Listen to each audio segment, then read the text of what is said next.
Hello, we're going to start chapter 2.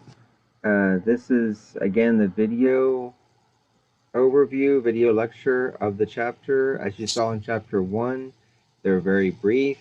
It is just to give you an overview of the concepts that are to be learned in each chapter. The PowerPoints and the activities in MindTap are going to be much more in depth and more succinct as to the actual terminology, as well as items that you could be learning or should be learning in each chapter, as well as application to each of those concepts and theories for each chapter in depth. Okay. So the whole point of these videos is to give an overview and to show you what you should be learning once you have completed all the different activities of each chapter, both in reading the chapter and looking at all the PowerPoints, and in doing the activities and watching the videos in MindTap. So for chapter 2, what you should be learning is what are the 3 phases of the buying process, what kinds of purchases are there, how do consumers make purchase decisions, and how can marketers use this information? Okay. So the 3 phases of purchase process: pre-purchasing, identify a need or a want. Could be as simple as your stomach growling and you now have a need for food. Research possible solutions. If you are hungry, what are the possible solutions for satisfying this need? Whether it's make something at home, stop and grab something at a restaurant, fast food, eat a snack from a vending machine, so on and so forth. And create and invoke set. So if you listed everything possible to actually satisfy the need for food, it would be everything from what I had just mentioned to flying to Japan for sushi or going to France for escargot. Obviously, those things wouldn't be appropriate if you're hungry right now and you're not in Japan or Japan or France. So your evoke set would be more practical of what's readily available or what you can actually accomplish within the parameters of your location. Next is the purchased. You narrow the evoke set to 1 or 2 or 3. So for example, if you're hungry on your way to work and it's rush hour type thing, you may see something that's on the other side of a multi-lane highway that you might like, but you don't have the time to cross all the lanes to get there and then all the lanes to get back on your path to go to work. So your evoke set may be just the restaurants or fast food places or grocery store, mini mart that's on the right hand side that you could get in to the parking lot, grab something quick to eat, and get back on the road very quickly. Describe the retail channel. Could be a brick and mortar. It could be online. It could be calling someone.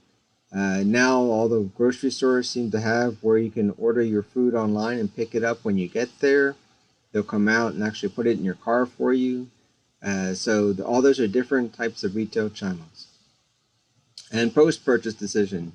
What is your satisfaction? Do you have buyer's remorse? If you decided to stop someplace and the food didn't agree with you, then that would be a large buyer's remorse that you shouldn't have eaten that.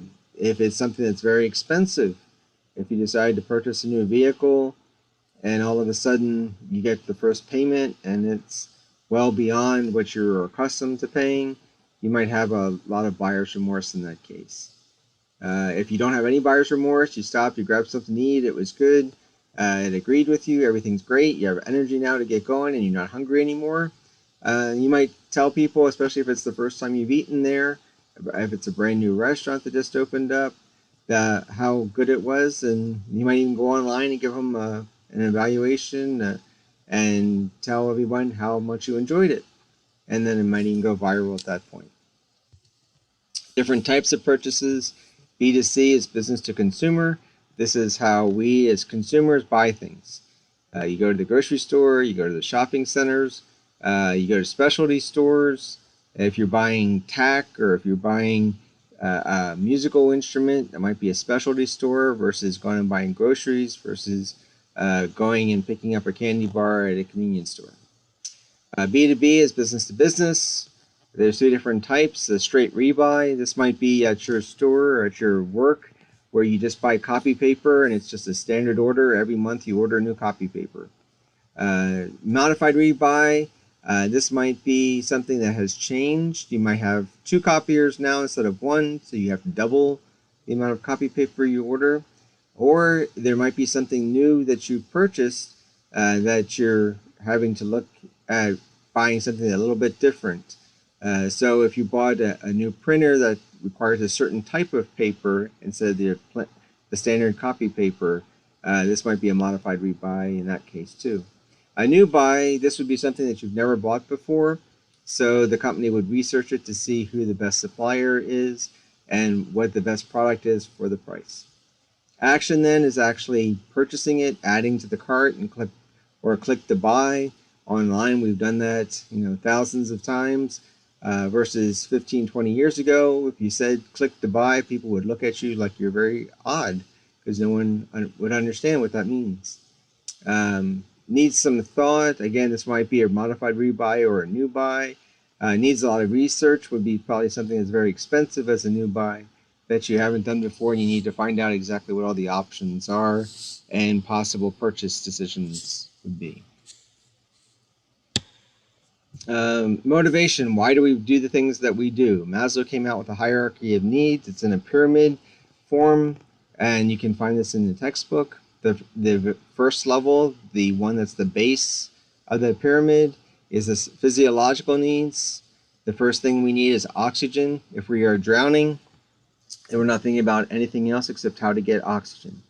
Once we have oxygen, we're thinking about water.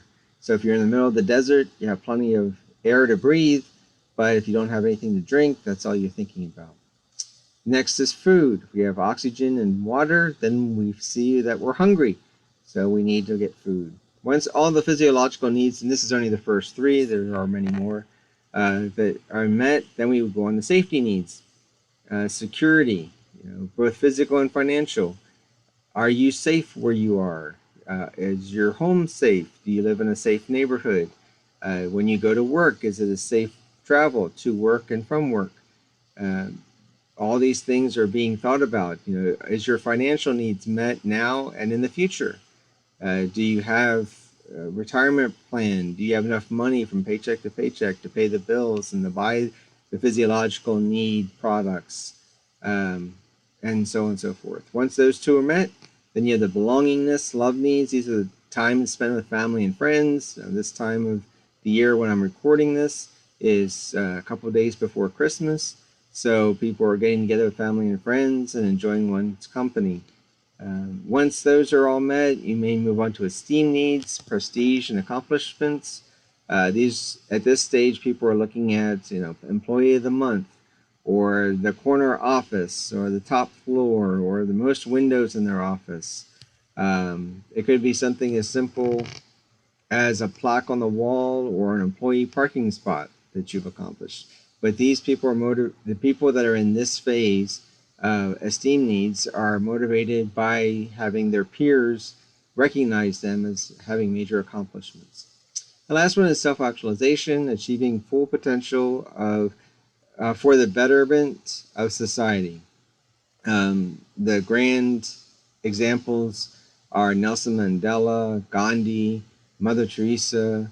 These are people that went above and beyond, that gave up their freedom, gave up their wealth, gave up their life for the betterment of society, to free people, to improve people's positions, whether they're in poverty or under foreign rule or whatever their current situation is that's deplorable or that needs improvement. It could be as simple as someone that's a Cub Scout then mother, or someone that does a lot at their church or for nonprofits that is doing things not to get their name in the paper or on the website or their picture on the website, but doing things to actually help the population, help the community to improve it, and for no actual self-esteem type need in and of itself. just for the act of actually accomplishing something, for people to actually have a better life than they had before they made those achievements. And that's an overview of Chapter 2.